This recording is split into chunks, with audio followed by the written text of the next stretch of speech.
बिस्मिल्लाहिर्रहमानिर्रहीम। कैसे हैं जी आप लोग? उम्मीद करते हैं खैरियत से हैं।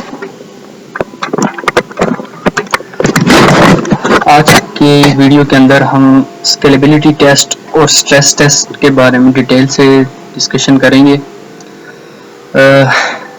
ये हमारा जो टॉपिक चल रहा है वो है टेस्टिंग कैटेगरीज। ठीक है जी।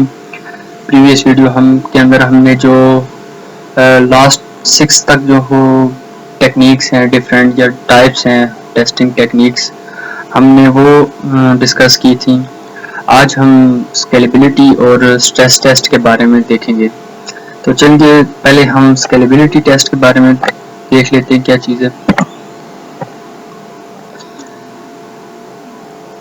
अच्छा जी, देखें, जो स्केलेबिलिटी टेस्ट है ना, आप शुरू में ये छोटी सी एग्जांपल समझ लें तो आपको आसानी से समझ आ जाएगी।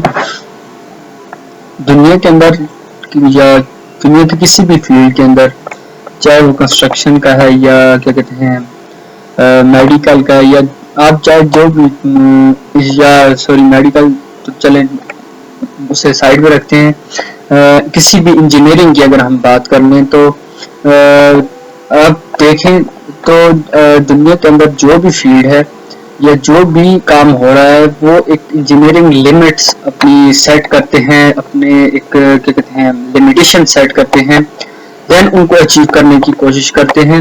तो उसके ऊपर वो क्या कहते हैं डिसीजन कर सकते हैं। आप कह लें कि अपने जो प्रोडक्ट है उसे मार्केट के अंदर लेके आ सकते हैं। फॉर एग्जांपल, जैसे आपके पास एक गाड़ी है, आप क्या कहते हैं उसका तब ही बता सकते हैं कि जी ये रोड के ऊपर कितनी मैक्सिमम कितनी नंबर ऑफ स्पीड से ये चल सकती है। आप ये क्या चीज देख के बताएंगे? आप रोड की कंडीशन देख के बताएंगे। ठीक है जी। सेम इसी तरह से जो क्या कहते हैं सॉफ्टवेयर इंजीनियरिंग के अंदर स्केलेबिलिटी टेस्ट भी इसीलिए ही डिजाइन किया जाता है कि जो इसकी इंजीनियरिंग लिमिट्स हैं आप उनको अचीव कर सको। ठीक है जी। तो स्केलेबिलिटी टेस्ट हमारे पास बेसिकली होता क्या है कि जो क्या कहते हैं सॉफ्टवेयर इंजीनियरिंग के अंदर जो हमारा स्केलेबिलिटी टेस्ट होगा, सेम लाइक जैसे हम परफॉर्मेंस टेस्ट के अंदर मैंने आपको बताया था कि परफॉर्मेंस टेस्ट आप इस बेस के ऊपर करते हो कि जो कस्टमर ने डिमांड की है परफॉर्मेंस, आप उसी को ही देख के फिर उसको मेजर करते हो, उसको टेस्ट करते हो। ठीक है। तो स्केलेबिलिटी टेस्ट भी ऑन डिमांड ऑफ क्या कहते हैं कस्टमर होगी। ठीक है।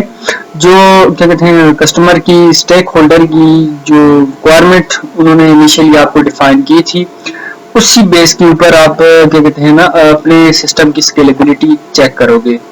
तो लेवल आपने जो स्केलेबिलिटी टेस्ट का जो लेवल होगा वो आप मेजर जो करोगे, जो रिक्वायरमेंट्स के अंदर आपको गिवन होगा वहीं पे आप उसी को ही देखते हुए अपने सिस्टम को टेस्ट करोगे। तो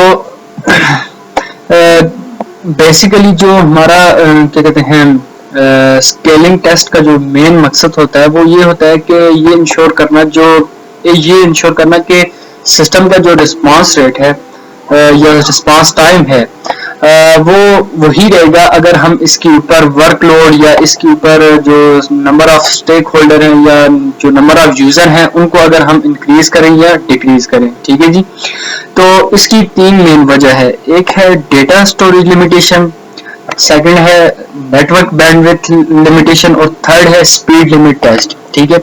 हम इन 3 जो हमारी रिसोर्सेज है इन्हीं को हम मेजर करते हैं, इन्हीं को स्केलेबिलिटी टेस्ट के अंदर चेक करते हैं। ठीक है जी।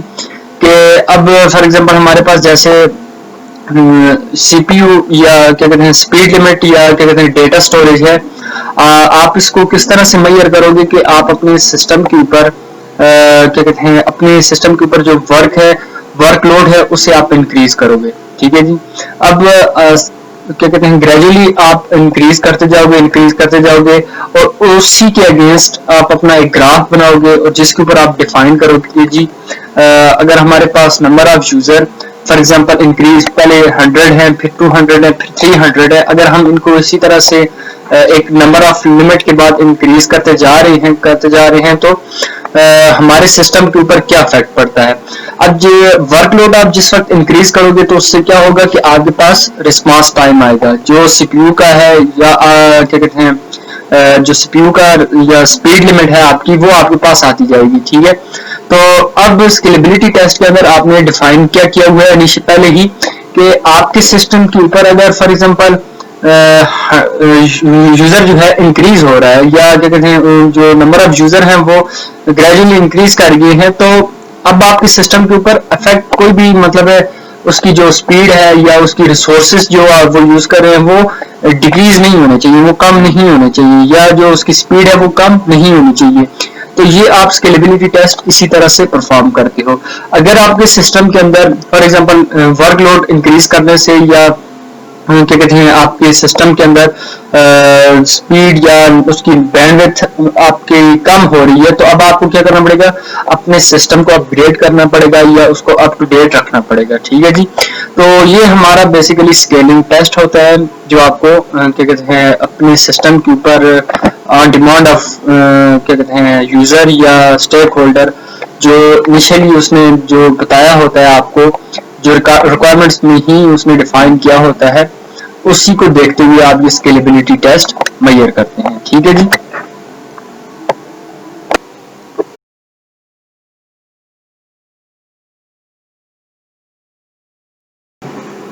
अच्छा, सेकंड है हमारे पास स्ट्रेस टेस्ट। स्ट्रेस टेस्ट के का जो हमारे पास आप कह लें पर्पस है या हम इसे किस लिए डिजाइन करते हैं, वो ये है कि आप अपने सिस्टम का बिहेवियर उसकी अपने सिस्टम की बिहेवियर या क्या कहते हैं आपका सिस्टम किस तरह से पीक लोड के ऊपर या क्या कहते हैं जो आपके सिस्टम के ऊपर जो कैपेसिटी है आपके सिस्टम की उससे अगर ज्यादा इसके ऊपर लोड आ जाए तो उस वक्त आपके सिस्टम का बिहेवियर कैसा होगा या उसका रिस्पांस रेट किस तरह से होगा। तो बेसिकली हमारे पास स्ट्रेस टेस्ट का यही मकसद होता है। स्ट्रेस टेस्ट के अंदर आप बेसिकली ये इंश्योर करते हो कि आपका सिस्टम वर्स्ट केस के अंदर या क्या कहते हैं एक्सपेक्टेड पीक लोड के ऊपर कैसे आपको रिस्पांस देगा या उसका आउटपुट किस तरह से होगी। अगर आपके सिस्टम के ऊपर सेकंड एक तो ये है कि आप सिस्टम के ऊपर जो क्या कहते हैं पीक लोड आ जाए तो उस टाइम पे उसका कैसे बिहेवियर होगा, और अगर पीक लोड से भी अगर अबव फॉर एग्जांपल उसकी लिमिट से भी ज्यादा उसके ऊपर अगर लोड आ जाता है तो और सिस्टम आपका फेल हो जाता है, तो उस कंडीशन के अंदर रिकवरी मैकेनिज्म किस तरह से इन्वोक्ड होगा या वो किस तरह से रन होगा, ये बेसिकली आप स्ट्रेस टेस्ट के अंदर क्या कहते हैं आइडेंटिफाई करते हो या क्या कहते हैं ये कह लें आप ये चीज टेस्ट करते हो। अच्छा, अब स्ट्रेस टेस्ट आप अपने सिस्टम की बॉटलनेक के जो क्या कहते हैं आदमी कह ले कि आपके सिस्टम के अंदर कौन बॉटलनेक है उसको आइडेंटिफाई करने के लिए आपके पास स्ट्रेस टेस्ट होता है। इसको आप डिफरेंट मेथड से अप्लाई कर सकते हैं। अब किस तरह से हो सकता है, अब फॉर एग्जांपल आप पहले क्या करें कि अपने सिस्टम के सारे जितने भी इंडिविजुअल कंपोनेंट्स हैं या यूं कह लें इंडिविजुअल मॉड्यूल्स हैं जितने भी मॉड्यूल्स हैं आप उन सबको one by one individually run करें, उनके ऊपर जो है हर कंपोनेंट के ऊपर जो है ना आप लोड एक्स्ट्रा लोड डालें और उनको रन करके देखें कि वो किस तरह से आपको रिस्पांस दे रहे हैं, कैसे आपको उनका बिहेवियर किस तरह का है, ठीक है जी। अब कंटिन्यूसली आप उनके ऊपर क्या कहते हैं वन बाय वन जो है हर मॉड्यूल को इसी तरह से पहले टेस्ट करें, ठीक है जी।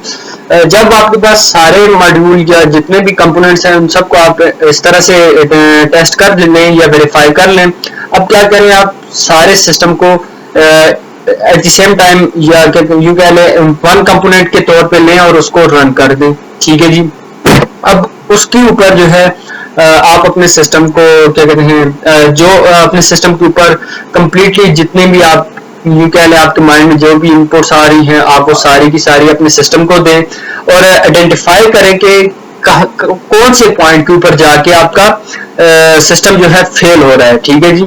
अब जहां जहां पे जाके आपका सिस्टम फेल हो रहा है या जिस पॉइंट के ऊपर आपका फेल हो रहा है सिस्टम, आप उस पॉइंट को उठाएं और उससे आप अपने सिस्टम की लिमिटेशन या लिमिट आप आइडेंटिफाई कर लें, ठीक है जी। तो ये आपके क्या कहते हैं, यूं कह लें कि जो जहां पे जिस पॉइंट के ऊपर फेल हो रहा है वहां पे आप जब सेट कर लेंगे कि जी हमारी ये लिमिट है, तो अब आप इसको अपने डॉक्यूमेंट्स के अंदर भी लेके आ सकते हैं, ठीक है। फॉर एग्जांपल अब अपने सिस्टम के ऊपर चाहते हैं जी कि 24 आवर अगर इसके ऊपर ट्रैफिक, इंटरनेट ट्रैफिक आ रही है, तो अब इंटरनेट ट्रैफिक आ रही है तो कहाँ पे जाके ये जो है ना फेल हो रहा है। फॉर एग्जांपल यूं कह लें कि जी अगर 100 यूजर आपके सिस्टम के ऊपर आ रहा है, ठीक है जी, अब आप क्या करें, इसको 200 के ऊपर लेके चले जाएं। अगर 200 के ऊपर भी रन हो रहा है तो ठीक है जी, ओके है। आप इसको क्या करें, 500 600 नंबर ऑफ यूजर जो है इंक्रीज कर लें। जिस पॉइंट के ऊपर आपका जो है ना फेल हो जाएगा, मीन आपका सिस्टम बैठ जाएगा, तो आपने क्या करना है, उस एंड पॉइंट को अपने डॉक्यूमेंट्स के अंदर या अपनी इंफॉर्मेशन के अंदर रख लेना है कि जी ये हमारा पीक पॉइंट है, यहाँ तक हम इसे सपोर्ट कर सकते हैं, ठीक है। अगर उसके ऊपर आ रहा है तो वो हमारी क्रेडिबिलिटी में या हम उसको क्या कहते हैं ग्रांटेड नहीं है, ठीक है जी।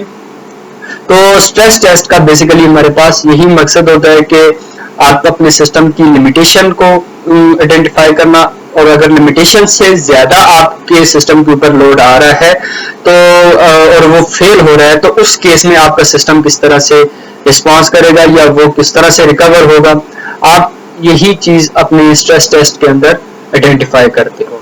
तो आज की इस वीडियो के अंदर हमने इन दो चीजों के बारे में, स्ट्रेस टेस्ट और दूसरा स्केलेबिलिटी टेस्ट के बारे में हमने डिस्कस किया है। उम्मीद करता हूँ आपको इसकी समझ आई होगी। तो नेक्स्ट वीडियो तक के लिए अल्लाह हाफिज।